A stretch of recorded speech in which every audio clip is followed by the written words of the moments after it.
May the face of the Lord shine on you. May He shower His blessing on all that you do. May you never know anguish, sorrow, or strife. Dwell in the house of the Lord all the days of your life.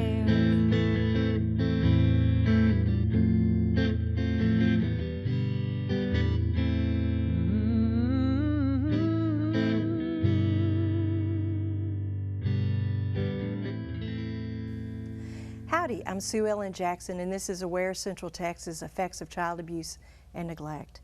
Stay with us for the next little while. We're going to be talking about something that everybody needs to hear about, unfortunately, and that is alcoholism and drug addictions and how it affects children. I have with me today Tammy Day and Sabina Shannon. Welcome. Before we get into our discussion, let's take just a short break and hear from someone else.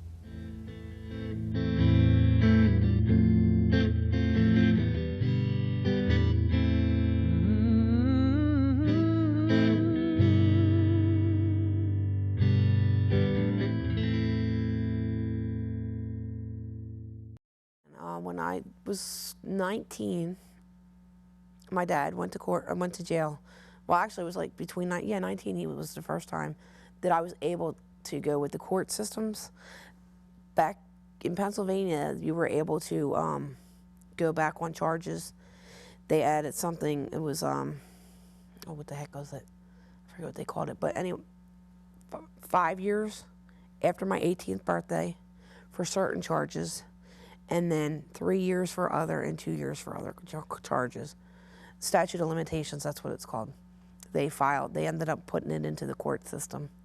And this is what ended up happening. My dad went with another woman, and he had 3 more children. He had another little girl, and she was about 4 years old when I ended up starting to have flashbacks really bad. And something told me that I needed to protect her because I wasn't the only person that my dad sexually abused. He had sexually abused some of my cousins on my mom's side, and he had sexually abused one of his cousins on his side of the family. So at that point in time, I felt like I needed to protect my little sister. You know, I've never met her, but I knew that I needed to be there for her. I went to court. It was we had the preliminary hearing, and then he was pleading not guilty. He had a public defender, and the public defender told him that he needed to hire a private attorney because he wasn't going to be able to defend him well enough in court. He was going to need a private attorney. So he ended up filing for a private. He got his own private attorney. His family did, and the private attorney ended up not even. Once they found out everything. He pleaded not guilty, but then when his private attorney told him that if you don't plead guilty for the charges, you're going to spend more time in jail. Well, he went to court. We went to court the first time. I had quite a bit of people with me, and I had a detective, and he was excellent. I can't even say his name, but he was like, we became really close during the time. He ended up going to where my dad lived in Delaware when they went to bust him, and he made sure my dad was escorted back, you know, and stuff like that. We were very close during the whole trial. I needed somebody strong, and he was a big, strong guy, and you know, we joked a lot during the outside. But when my dad pulled up in the van from the prison, boy, that was probably one of the hardest days of my life because I hadn't seen him since I was like 12 years old, and I was 19 then. And it was probably one of the biggest things I think I ever did in my life was having him retried, you know, tried then at that age, because everybody told me he was going to win, I would win, but I didn't care whether I won. I wanted him to face what he had done. You know, all those years went by from 12 to 19, and I was in institutions and in foster care because of him. you know, and I had fear for my own life that he may come after me after telling me, hey, people. I didn't know what was going to happen. But after we got into the court hearing, he eventually pleaded guilty. He got sentenced for 12 to 14 years. I mean, excuse me, 4 to 14 years, and he ended up spending 12 years out of his life in prison. When he got out of prison, and after 12 years, he ended up with leukemia and ended up dying within like 5 years of being out of prison. He wasn't out that long, so. But that's like the court systems in Pennsylvania. I don't know how they are here. But, you know, it was good that they came back with the statute of limitations for children after the age of 18. It's because, you know, I think it's hard for younger kids to be able to face parents, especially in, you know, in a courtroom. So, but it's just, court systems are very hard for children.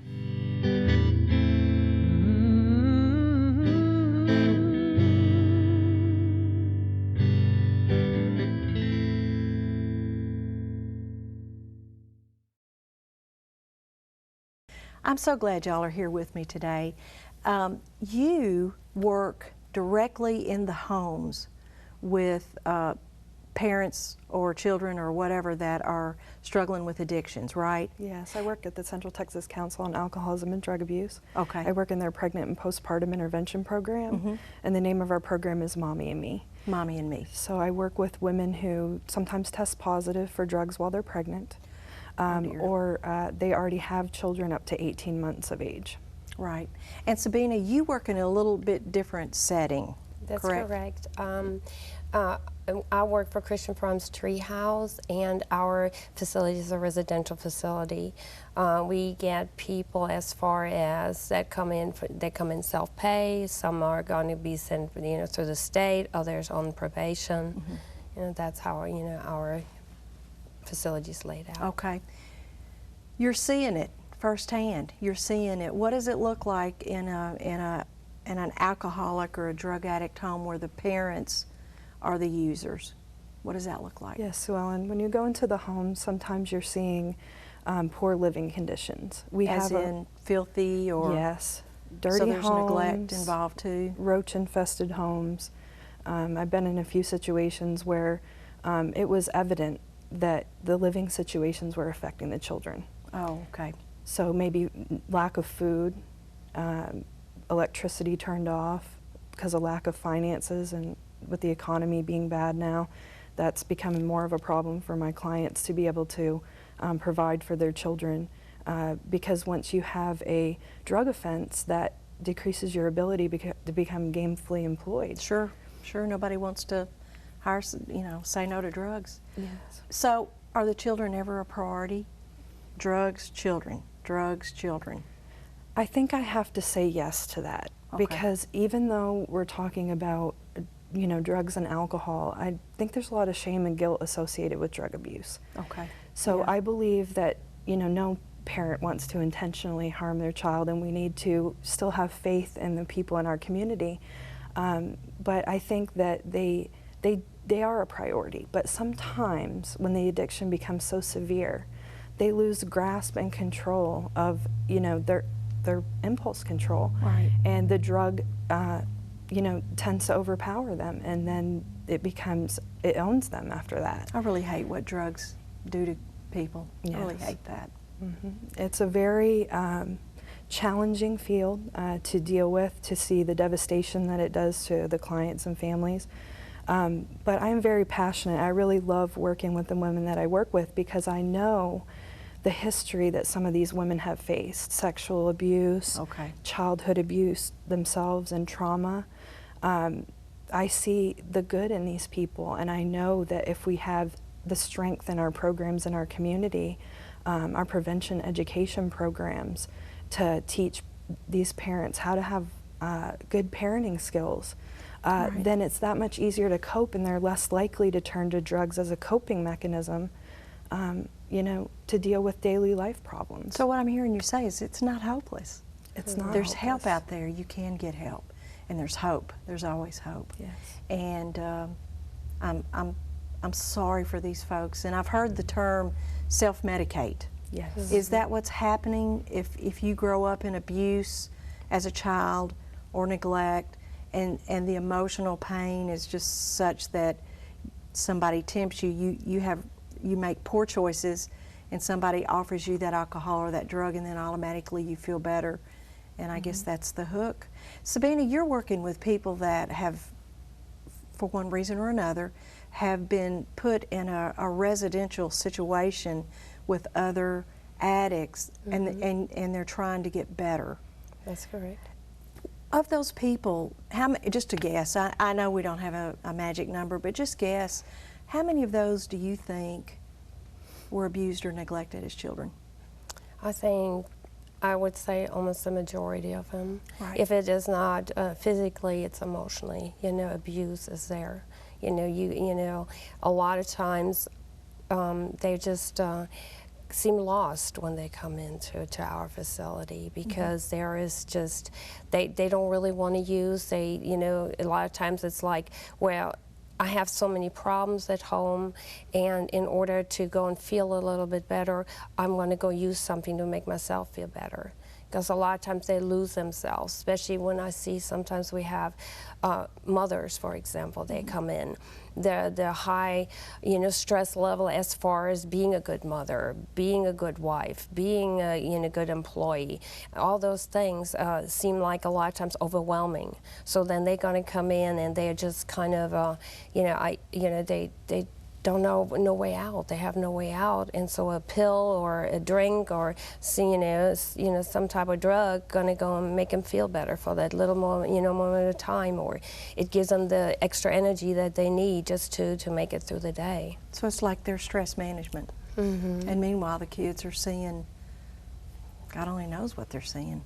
Right. And I think the research is important. I think what we know about addiction now is different, but that the stigma around addiction still sticks very strongly, because I think that it's all of the thought process that some people have, that it's about willpower, and what we know is more about the genetic components to addiction. Really? And some people are just going to be more at risk for others. Right, and I think if we talk about addictive personality in general, Right. And there's research out there for that as well, if we talk about different types of addiction, food addiction, drug addiction, Right. sex addiction, things Right. like that, it goes across the span of the life. So I think that addiction and being a willpower issue, it needs to be focused on that. Yes, that is part of it. Cognitively, we can do some things to help change some of the behaviors. Right. But we also have to address the genetic component, the biological component, and I think with increasing research, you know, from NIDA and SAMHSA, that we can continue to evolve and try to figure out, you know, what we can do in the long term medically to help this problem.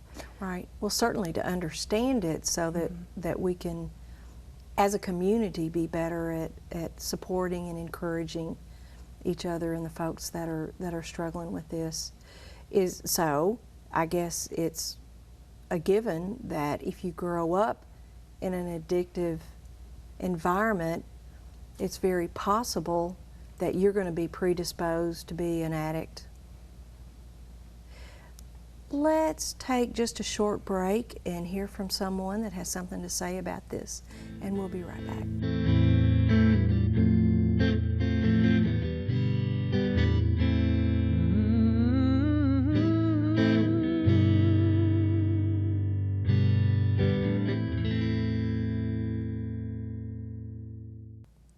When you think about substance abuse and child abuse, there's a large correlation there. And most people think about physical abuse because that's what we see in the newspapers and what everyone's looking at when they intervene.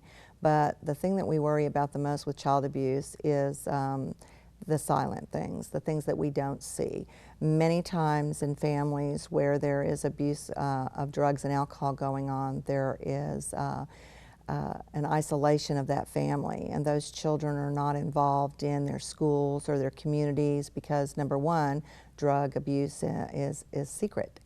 it's illegal, so people don't talk about what they're doing. So the children learn very early on to lie. They learn to keep secrets.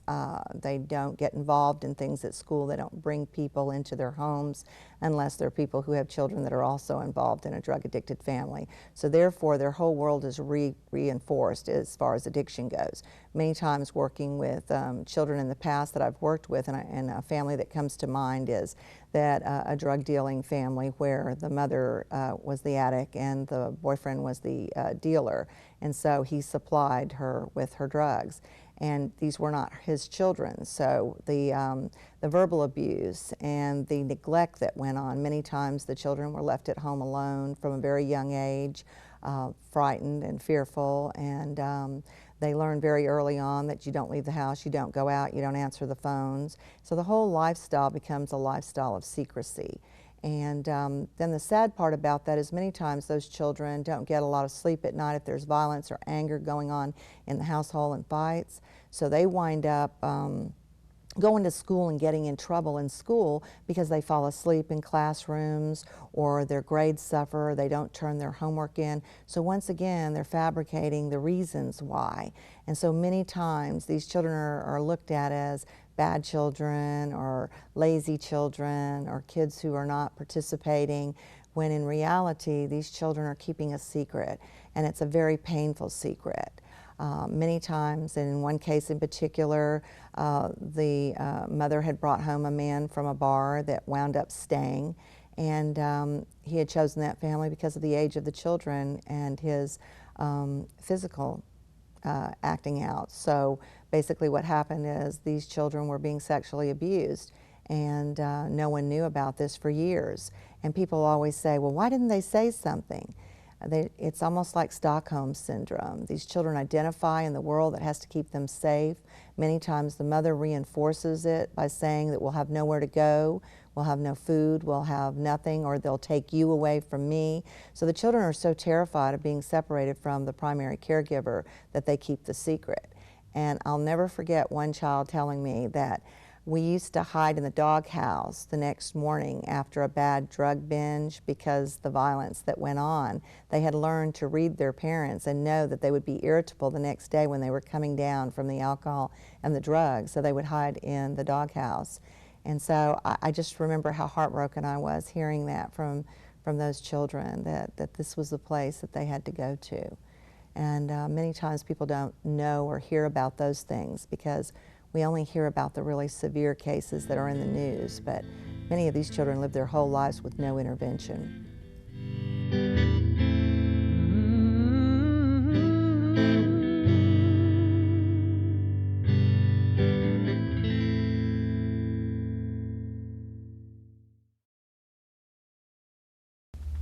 One thing about kids that are in family situations where there's addictions is I'm hearing that it's a big secret hush-hush thing.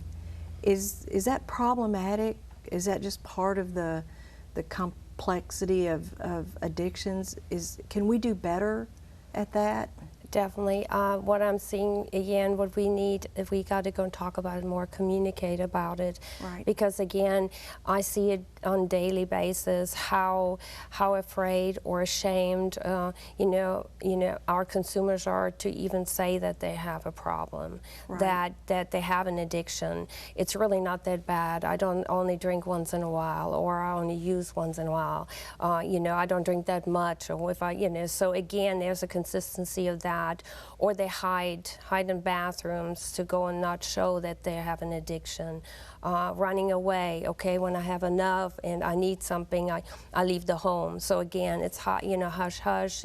We don't talk about it, but everybody knows it. It's there. It's in the home, And so the kid's going to get conditioned a lot of times if they're children, or they get conditioned. Like either I don't say anything, I just keep on doing what I'm doing.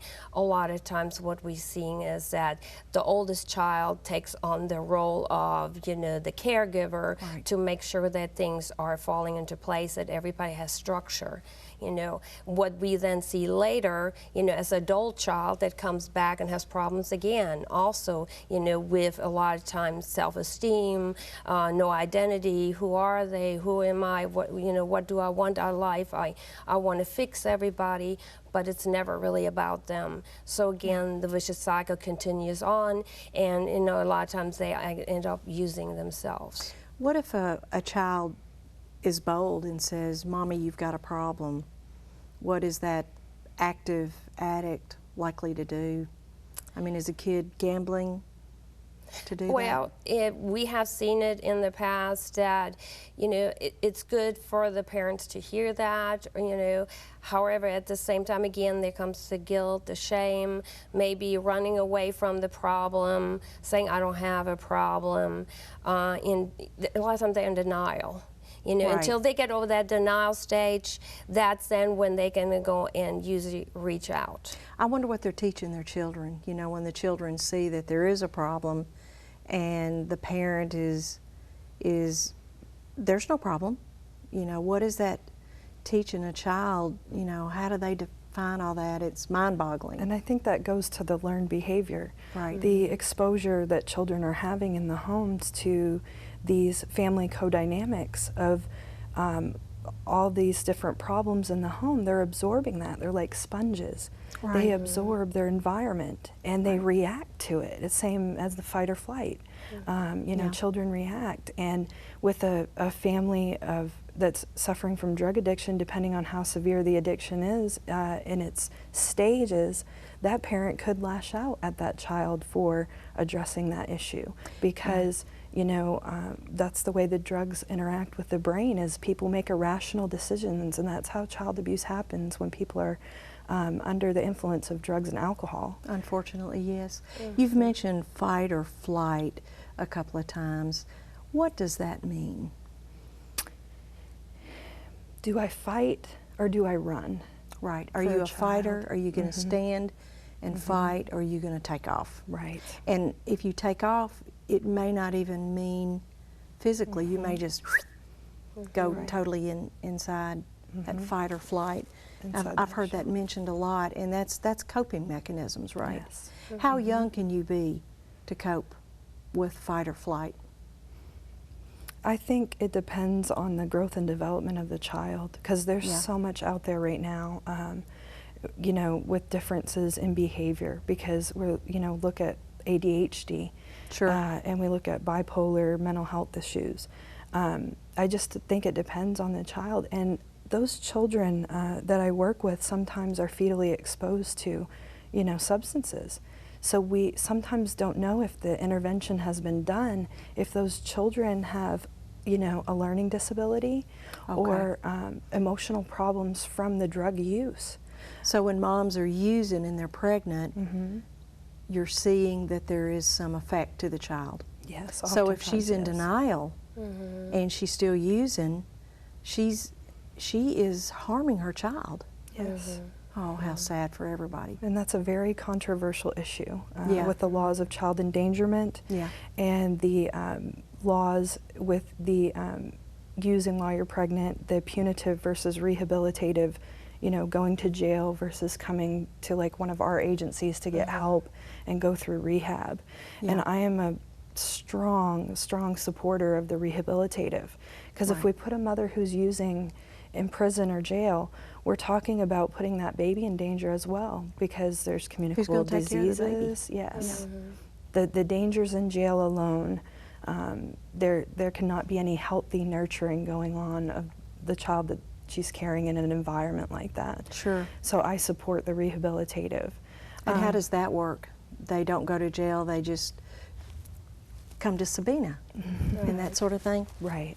And that's what I'm a huge proponent for. That's why I interact with Child Protective Services, family team meetings, get out there and push for a less, you know, mandated service, Right. you know, through the court system to more of a rehabilitative service on, you know, the voluntary aspect of the client, you know, wanting this for herself and empowering her to take control over the situation and allow her to maintain the ability to parent her children. Sure. But do it safely and get those resources that they need and that education piece, and that's where the parenting and life skills comes in. I think that's so important because we don't know exactly what people know. What I know is different than what you know. Right. And we shouldn't assume that parents are teaching anything, and I can use go into the schools and teaching to the youth as an example. I gave a class today, and I see how oppressed our youth are to talk about their problems, about sexuality, about drug abuse, about things that are going on at home. We're just very quiet about it. Yeah, we need to get over that, don't we? We really do. Yeah, because in our society, you know, today, I mean, we less and less talk. The communication is texting, you know, and if I don't want to text anymore, then I'm just going to cut off my phone. It's done for today, you know, so we don't really communicate. You know, that is just regular already, you know, a regular day in a child's life today. But, you know, I see that too as far as when we get young, you know, moms in, they may have just had a baby and, you know, that baby is taken because they may showed up positive when they, you know, gave birth. And so then again, there we sitting and, you know, the idea of being a mom, oh, I can be a mom, I go through this program and I'm good. Then we have our first visit, and then the visit turns out that the child doesn't know the mom. Wow. You know, and so here we go again, you know, and that's normal because the child has not, you know, has that bonding, you know, at the same time, you got to work on that, and, you know, it takes time. The very good news, I think, is the fact that there is help. There's hope. And didn't we have a governor that had a problem with addictions? And look how successful she became. So if you're out there and you are struggling with drug addictions or alcoholism, or if you're standing right here saying, I don't have a problem, I just drink now and then, or I just use drugs now and then, please, please, please stop and rethink that. Look at your family history. If you have a history of alcoholism or addiction in your family, what we're hearing today is that you're predisposed. So stop and think, and there is help out there, and there's programs that can help you, so rethink that. Ladies, thank you so much for being here. We appreciate you so much. We appreciate what you're doing. Thanks. Thank you.